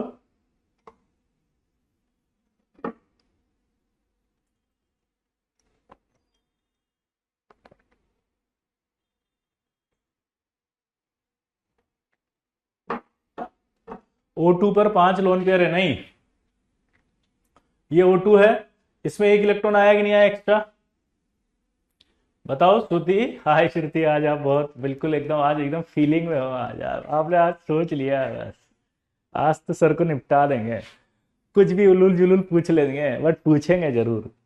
5 कहाँ है बेटा, आप देखो ना, एक नेगेटिव आ गया ना उसके पास, तो 6 होंगे ना, टोटल 8 होने चाहिए बस। आपको लॉजिक से बस ये चलना है कि यहां पर अगर 2 इलेक्ट्रॉन है तो टोटल कितने होने चाहिए, 8, है ना श्रुति? तो 8 होने के लिए उसको 6 इलेक्ट्रॉन बना दिए, 1 2 3 4 5 6, दैट्स इट।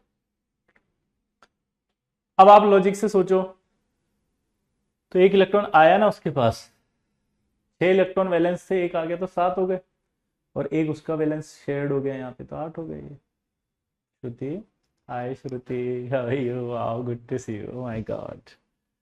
श्रुति जी आप इतनी इंटेलिजेंट कैसे हैं? How to find valence electron, ये भी एक अच्छा सवाल है।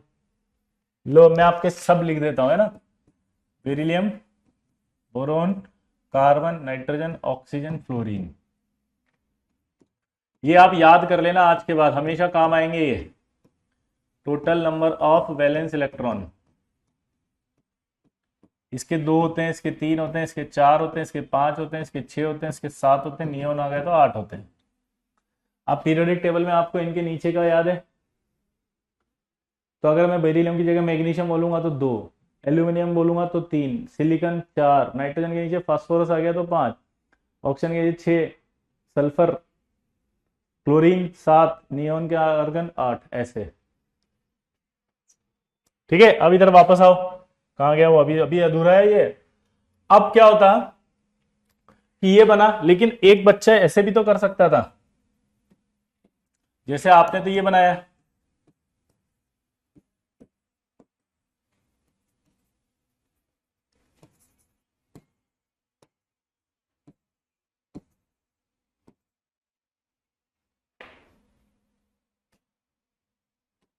आपने तो ये बनाया, ये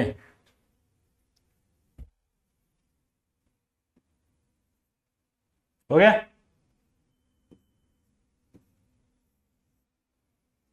तो एक बच्चा ऐसे भी तो कर सकता था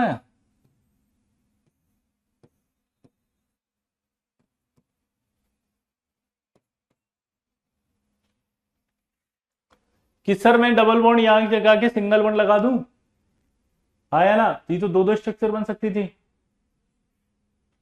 आया ना, तो 2 स्ट्रक्चर बन सकती थी, तो लुईस के अंदर 2-2 स्ट्रक्चर बनने लगी। तो लुईस से हमने पूछा कि ये क्या हो रहा है, बोलो। लुईस से 2-2 स्ट्रक्चर बनने लगी। हाय मयंक, तो इसका मतलब ये लुईस ने फिर इनको कहा these are the resonance hybrid, resonating structure. इन्हीं रेजोनेटिंग स्ट्रक्चर का एक नाम होता है कैनोनिकल स्ट्रक्चर। इन्हीं रेजोनेटिंग स्ट्रक्चर का नाम क्या होता है, कैनोनिकल स्ट्रक्चर। ठीक है, इन्हीं का नाम क्या होता है, कैनोनिकल स्ट्रक्चर। अब जब इस तरह की 2 स्ट्रक्चरें आने लगी तो लुईस ने कहा कि इन दोनों स्ट्रक्चर से मिला के एक स्ट्रक्चर बनाना पड़ेगा आपको। ठीक है, और उसे कहा जाएगा रेजोनेंस हाइब्रिड।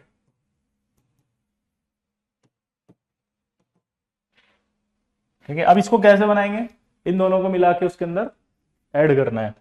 अब थोड़ा सा मैथमेटिक्स आएगी यहां पे, देखो अगर आप मैथ्स लगाते हो तो ये नेगेटिव इसका मतलब यहां पर भी और यहां पर भी, यानी दोनों जगह है। तो एक नेगेटिव अगर 2 ऑक्सीजन पर है, बोलो, एक नेगेटिव अगर 2 ऑक्सीजन पे है तो एक ऑक्सीजन पे कितना आएगा, हाफ। ये हाफ आ गया, आया ना। अब ऐसा नहीं लग रहा है ये पाई बॉन्ड इधर भी है, ये पाई बॉन्ड इधर भी है, तो ये इधर और इधर दोनों जगह आएगा, दोनों जगह आएगा, तो ये क्या होगा, ऐसे।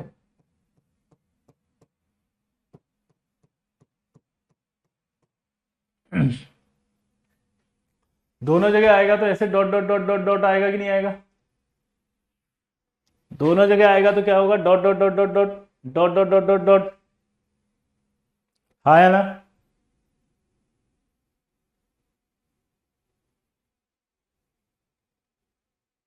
This is called resonance hybrid. अब इस तरह के मॉलिक्यूल जो होते हैं उनमें बॉन्ड ऑर्डर कैसे निकाला जाता है, सबसे इंपॉर्टेंट चीज होती है बॉन्ड ऑर्डर।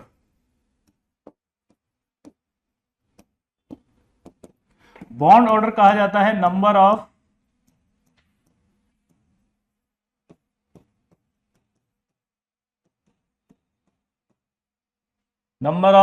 बोलो, कोवेलेंट बॉन्ड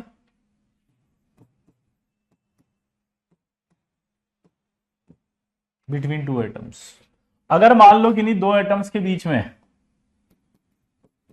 एक बॉन्ड है तो आपको सीधा सीधा बोलना है बॉन्ड ऑर्डर 1। अगर 2 है तो सीधा सीधा बोलना है बॉन्ड ऑर्डर 2। अगर 3 है तो सीधा सीधा बोलना है 3। यहां तक कोई प्रॉब्लम? तो ये तो बहुत इजी था, 3G में बीजी था। लेकिन प्रॉब्लम ये नहीं है, प्रॉब्लम ये कि अब इसका कैसे निकालोगे। इसमें ऐसे लिखेंगे एक बॉन्ड और डॉट डॉट डॉट डॉट, नहीं। तो इस तरह जिनमें रेजोनेंस, कौन है ये नमूना? आशीष रुक जाना 2 मिनट, बताएंगे ना भी सारा। लुइस खत्म हो गया क्या? एक तो ये इतने इरिटेटिंग हो जाते हैं ना नमूने, आता जाता कुछ है नहीं, अपने आप को जबरदस्ती उगा हुआ पौधा मान लेते हैं। N2O का बनाइए, बना रहे ना, 2 मिनट शांति रख।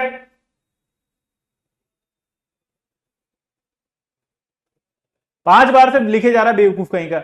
इतना अच्छे से समझा रहे हैं, अभी लॉजिक आता जाता कुछ नहीं, ड्रॉप कर रहा, शर्म आ रही तेरे को? नेता बन रहा है यहां पे आके। एक रूल समझ लो क्लास का, जितना समझा रहे हैं उस पर पूरा फोकस किया करो पहले। ड्रॉपर हो तुम, शर्म आती है तुम्हें? फेल हो जाओगे अगले साल भी ऐसे कैसे ही।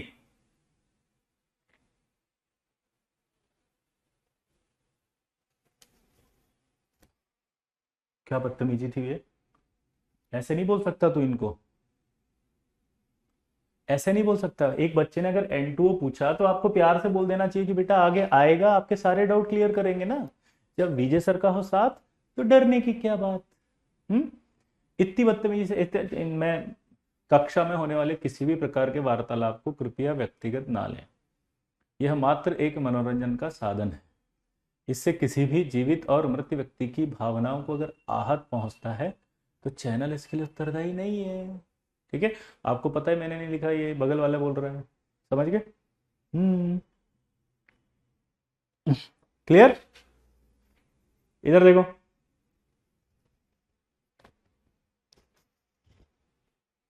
तो यहां पर प्रॉब्लम यह है कि नंबर ऑफ कोवेलेंट बॉन्ड अगर हैं, अरे क्या हो रहा भाई, तो जितने नंबर ऑफ कोवेलेंट बॉन्ड होंगे,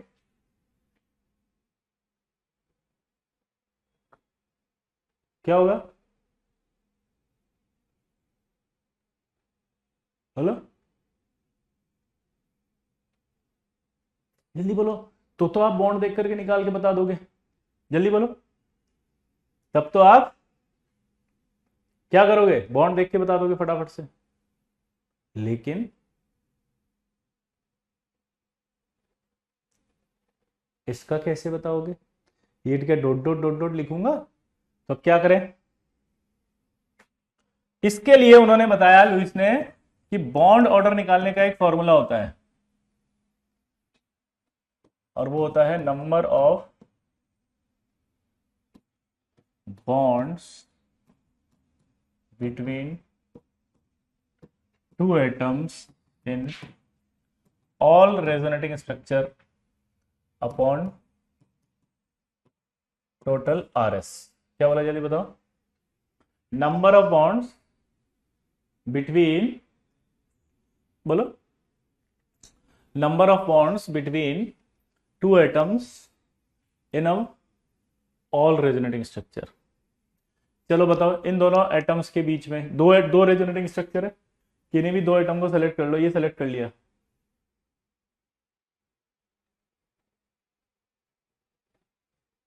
क्या हुआ?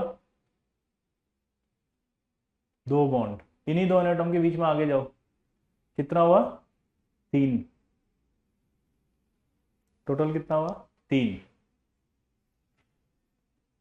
जल्दी बताओ, टोटल बॉन्ड 3 हो गए, रेजोनेटिंग स्ट्रक्चर कितनी हुई? 2। यानी कि क्या लिख दूं इसको, 3/2 यानी कि 1.5। इसका मतलब समझे आप, इसका बॉन्ड ऑर्डर आएगा 1.5। बॉन्ड का मतलब समझना आप, बॉन्ड मतलब होता है अट्रैक्शन। बॉन्ड कब बनता है? अट्रैक्शन से बनता है।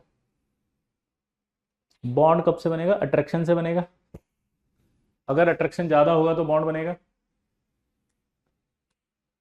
अगर अट्रैक्शन ज्यादा होगा तो बॉन्ड बनेगा।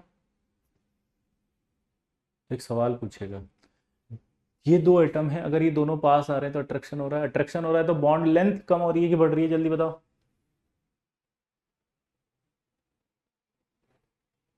अट्रैक्शन हो रहा है तो क्या होगा?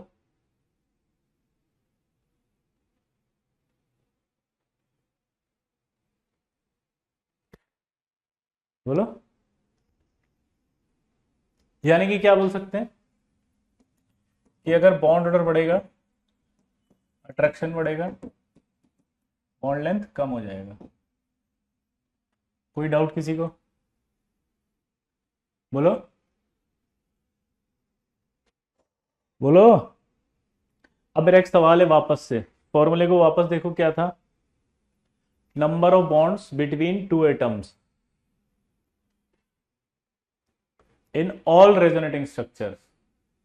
कोई भी दो एटम सेलेक्ट कर लो, ये इनके बीच में बॉन्ड काउंट करो, कितने दिख रहे हैं? दो। इन्हीं दोनों एटम के बीच में काउंट करो, कितने दिख रहे हैं? एक। टोटल कितना हो गया? तीन। तो दो ये, एक ये, तीन। रेजोनेटिंग स्ट्रक्चर कितनी? दो। तो कितना हो गया? 3/2। मैथमेटिक्स लगाते हैं अब अपन, छोड़ो ये फॉर्मूले को छोड़ दो। अब मैथ्स है कि इससे आंसर देना था, तो एक पाई बॉन्ड था, ये एक पाई बॉन्ड दो जगह घूम रहा है। मैथ्स लगाओ।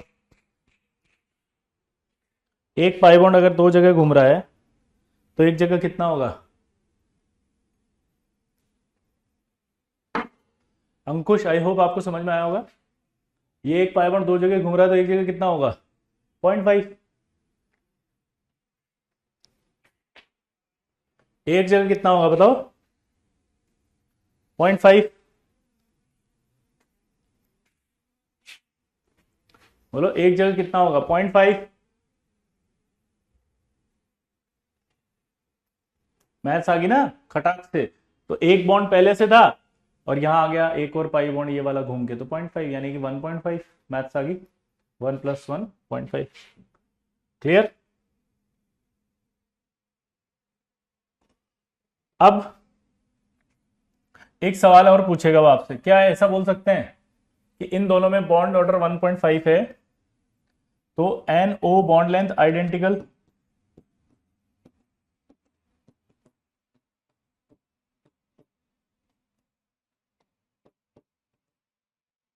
NO bond length identical in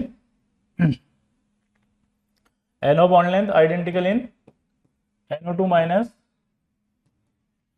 due to resonance. सही है स्टेटमेंट या नहीं है? बोलो कि NO बॉन्ड लेंथ आइडेंटिकल होगा in NO2 minus due to resonance. एक और बनाएंगे अब हम।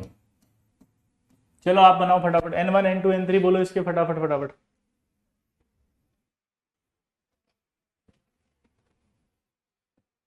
जल्दी बताओ।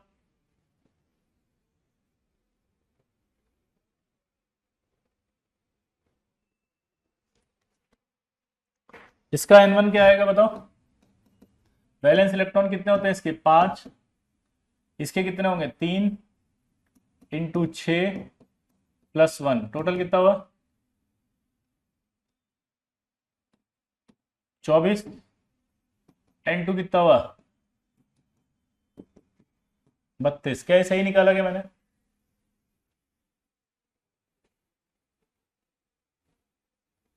ठीक है। N3 निकालना था। 32 - 24 यानी कितना हुआ?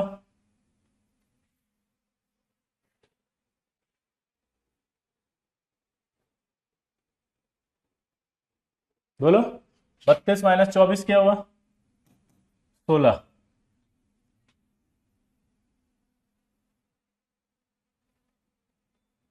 सही है। 8। तो 8/2 क्या हुआ? 4। Number of bonds. N4 क्या हुआ? N1 - N3 कितना था? N1 24, N3 कितना है? 8। कितना हुआ? 16/2 यानी कि 8। क्या हुआ ये? 8। Number of lone pair. Structure बताओ। N O O, एक 3 O है, तीनों O लगा दिया। अब यहां से मुझे कैलकुलेशन समझनी थी, नंबर ऑफ बॉन्ड कितने हैं? 4। अभी हो जाएगा सितांशु, इस वाले मॉलिक्यूल में हो जाएगा आपका लास्ट वाला पॉइंट क्लियर। Okay,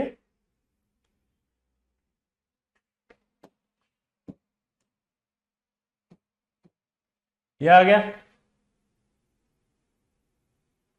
clear. अब इधर देखो, 4 ही बॉन्ड थे तो एक एक लगाना पड़ेगा। सितांशु मैंने बोल दिया ना कि लास्ट वाला पॉइंट क्लियर हो जाएगा, ठीक है, इसमें होगा। अब हटा दो, डिलीट करो उसको, कमेंट को फटाफट, नहीं तो अभी कोई और आके एंटर कर जाएगा, फिर ये डिस्टर्ब मत करो यहाँ पे। ये मोदोशीर भी डिस्टर्ब कर रहा है एक तो, मत लिखे, मैं फिर से कह रहा हूँ ये आ जाएगा अभी। सिलेबस रिड्यूस हो गया तो कैसे पता चलेगा, पढ़ा रहे हैं ना हम लोग, हम है ना समझदार, तू ही अकेला समझदार है। हाय मदाशीर, इधर देखो बेटा, है ना, यहां पर क्या था कि 4 बॉन्ड थे, कितने थे, 4, तो 4 लगा दिए, किसी पे भी लगा दो तुम्हारी मर्जी हो जो। अब क्या करना है लेकिन इसका फॉर्मल चार्ज, तो फॉर्मल चार्ज ऑफ नाइट्रोजन निकाल के बताओ पहले। वैलेंस इलेक्ट्रॉन कितने होंगे टोटल, वैलेंस तो 5 होंगे, शेयर्ड बताओ।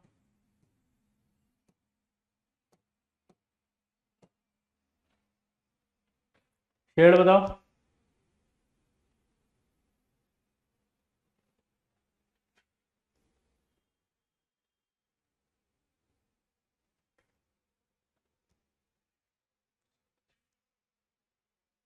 बोलो, 8 ही होंगे, और अनशेयर्ड कितने होंगे, 0। यहाँ तो कितना आएगा बताओ, +1, यानी कि नाइट्रोजन पर जो फॉर्मल चार्ज आएगा वो तो +1 आएगा एक। अब आई फॉर्मल चार्ज ऑफ ऑक्सीजन, ये देखो दोनों सिंगल बॉन्ड से, तो ये तो 1 मान लें, ये डबल बॉन्ड वाला है तो 2 मान लें, 1, तो क्या बनाएगा बताओ। ऑक्सीजन 1 की बात करें तो वह 6, शेयर्ड कितने, 2, अगर शेयर्ड 2 है तो अनशेयर्ड कितने होंगे, 6, क्योंकि 8 में से घटाते हैं, तो इसको काउंट करोगे तो -1 आएगा, यहाँ पे -1, तो यहाँ भी -1, क्योंकि ये तो सेम ही है दोनों। वो आओ 2 पे, फॉर्मल चार्ज 2 बताओ। तो 2 वाले में ऑक्सीजन वैलेंस तो 6 है, शेयर्ड कितने, 2 और 2 4, 4/2 -4, कैसे आया बताओ, तो 0, तो वहां कुछ नहीं आएगा। ये इसका NO3 का स्ट्रक्चर बनेगा, देखो आप क्या वाला, जल्दी बताओ। ये इट्स ओके मोदसीर, अब इधर देख ले फटाफट से, ये NO3 का स्ट्रक्चर आ गया। अब लॉजिक बताओ कि अगर मैं NO3 को एक तो ऐसा बनाया उसने, तो ये डबल बॉन्ड इधर भी तो आ सकता था, मतलब मैं तो ऐसे भी बना देता कि डबल बॉन्ड यहां लगाऊंगा तो यहां नेगेटिव आ जाते,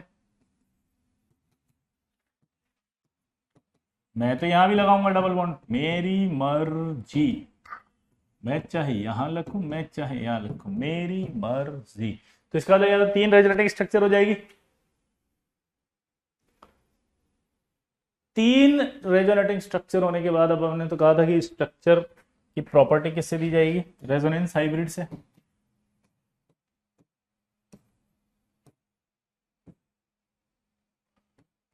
यहां पर प्लस आएगा।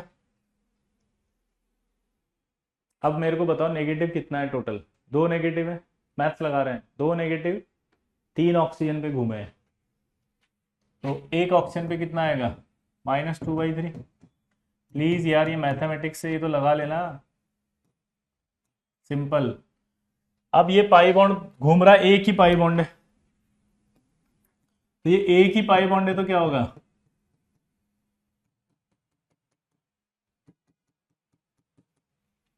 डॉट डॉट डॉट, इसका बॉन्ड ऑर्डर बताओ, बताओ मुझे, इसका बॉन्ड ऑर्डर बताओ। बॉन्ड ऑर्डर का फॉर्मूला याद है, नंबर ऑफ कोवेलेंट बॉन्ड कितने हैं, कोई भी 2 एटम के बीच में काउंट कर लो, यहाँ कितने, 2, तो इन्हीं के बीच में काउंट करो, फिर 1 3, इन्हीं के बीच में एक और काउंट करो, 4, तो क्या हुआ,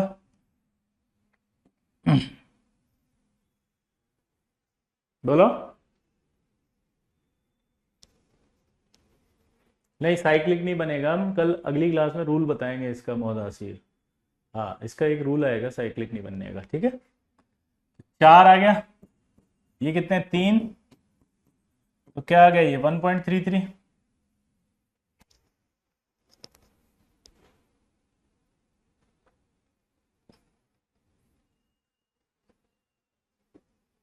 क्लियर, तो क्या बन जाएगा 1.33, मैथ्स लगा लो। एक पाई बॉन्ड 3 जगह घूम रहा है, एक पाई बॉन्ड अगर 3 जगह घूम रहा है तो एक जगह कितना आएगा, 0.33, तो एक बॉन्ड तो पहले से ही था और 0.33 और ऐड कर दिया, एक तो पहले से ही था 0.33 और ऐड कर दिया। तो एक बॉन्ड पहले से ही था, 0.33 ऐड कर दिया तो 1.33 हो गया। क्या यहां पे भी नोट करके लिख सकते हैं कि NO bond length identical in NO3 minus due to resonance, due to resonance. हाँ या ना? गौरव पूछो क्या डाउट है बेटा। चार बॉन्ड कैसे आएंगे, काउंट करो यहां पर देखो, दो आदित्य, इन्हीं दो के बीच में काउंट करो एक और, तीन बॉन्ड, और इन्हीं दो के बीच में काउंट करो एक और, तो चार बॉन्ड, इसलिए चार आया। अब एक सवाल कि जब अपन ने अभी NO2 माइनस किया था तो इसका बॉन्ड ऑर्डर कितना था, 1.5, NO3 का किया तो 1.33। तो मुझे बताओ बॉन्ड ऑर्डर अगर बढ़ेगा तो बॉन्ड लेंथ घटेगा। तो ऐसे लिख सकते हैं DNO, डी मतलब होगा डिस्टेंस यानी bond length of NO in NO2 minus, और DNO इन NO3 माइनस। क्वेश्चन पूछा उसने कि इनमें बॉन्ड लेंथ का ऑर्डर बताना है दोनों में। ओ बॉन्ड क्यों नहीं, क्योंकि सेंट्रल एटम से जोड़ेंगे ना रौनक, सेंट्रल एटम नाइट्रोजन था तो नाइट्रोजन से तो जुड़ेगा। बुक से भी होमवर्क देंगे जब हम बॉन्डिंग करा देंगे थोड़ा सा, है ना। हाँ केमिकल बॉन्डिंग देंगे आयुषी, और एक नॉर्मल होमवर्क तो आप एक्सेप्ट कर लो कि जो चैप्टर खत्म हो जाए उसका बुक से होमवर्क करना शुरू कर दो, ठीक है। चलो इन दोनों का बताओ फटाफट से किसका बॉन्ड लेंथ ज्यादा होगा। यहां बॉन्ड ऑर्डर लिखा हुआ है 1.5, यहां पर 1.33 है। बॉन्ड ऑर्डर बढ़ता है तो बॉन्ड लेंथ घटता है। तो अगर सवाल आपसे पूछे कि NO3 माइनस और NO2 माइनस में बॉन्ड लेंथ का ऑर्डर बताओ, तो बताओ किसकी बॉन्ड लेंथ ज्यादा होगी। इसी की ज्यादा होगी क्योंकि इसका बॉन्ड ऑर्डर कम है। इस तरह के सवाल आएंगे, जेई एडवांस का सवाल है ये आया हुआ, ये जेई एडवांस का सवाल है आया हुआ। ओ मेरे लल्ला, अरे मचा देंगे हल्ला। किसका सवाल है, जेई एडवांस का आया हुआ सवाल है, ठीक है। चलिए दोस्तों कुछ होमवर्क है वो आप करके लाएंगे, ठीक है, बना के लाना। O3 का बनाएंगे, CO का बनाएंगे, BF4 का बनाएंगे, SnCl3 माइनस का बना के लाएंगे, ठीक है। ट्राई करके लाना इनके, बाकी नेक्स्ट टाइम बढ़ेंगे। होमवर्क है ये।